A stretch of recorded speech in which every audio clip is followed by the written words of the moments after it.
In light of spooky season, I've decided I want to dedicate this month to making videos on appropriately spooky subjects. And that's almost entirely going to be by recounting Japanese ghost stories as preserved by 19th century writer Lafcadio Hearn. We'll kick off with the story of Yuki-onna, the Snow Woman. Enjoy! So there were two woodcutters, an elderly man named Mosaku and his young apprentice Minokichi. One day, while traveling home from the forest, they were overtaken by a violent snowstorm, and when they came to cross the river back into their village, they found the ferryman had gone away without them. So they were forced to take shelter inside the ferryman's small hut. That night, Minokichi was awoken by snow pouring out from the open door, and he saw standing over his companion a ghostly woman all in white. She bent over Mosaku and blew her ice-cold breath over him, and the poor man was frozen solid where he slept. Minokichi lay there paralyzed with fear as the woman then came and bent over him. But after staring down at him for a moment, she said, "You know, I was planning on freezing you to death just like your friend over there, but you're actually pretty cute, so I think I'll let you live. There's just one condition. You shall never speak to anyone of what you've seen this night, lest you die in agony by my hand." Alright, bye!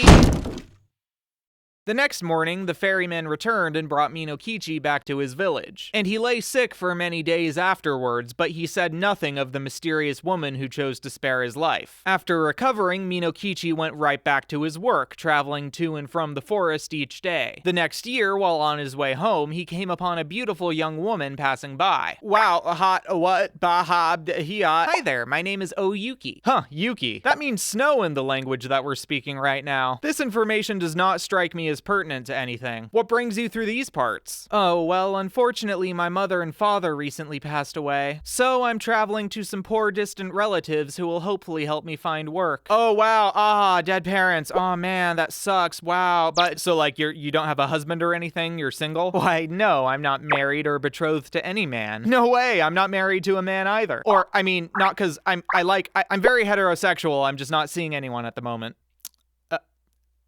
Do you want to meet my mom? Sure. And Oyuki never made it to her relatives, instead choosing to stay with the woodcutter and become his wife. The two of them had 10 children together. But in spite of this and the passage of many years, Oyuki didn't seem to age a day from when they first met. One night, after the children had gone to bed and she sat sewing by the lamplight, Minokichi said, "It's funny, looking at you just now, I'm reminded of this weird experience I had several years ago, though it must have just been a dream." Oh, really? Yeah, I got caught in a terrible blizzard one night and met this spooky snow lady, and she told me not to tell anyone about her or else she'd kill me.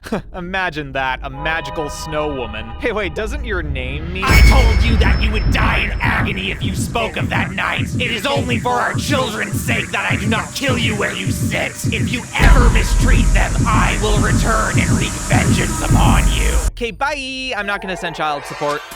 And he never saw his wife again. You know, it was neat to discover that woodcutter Fumble's magical wife is a recurring trope in East Asian folklore.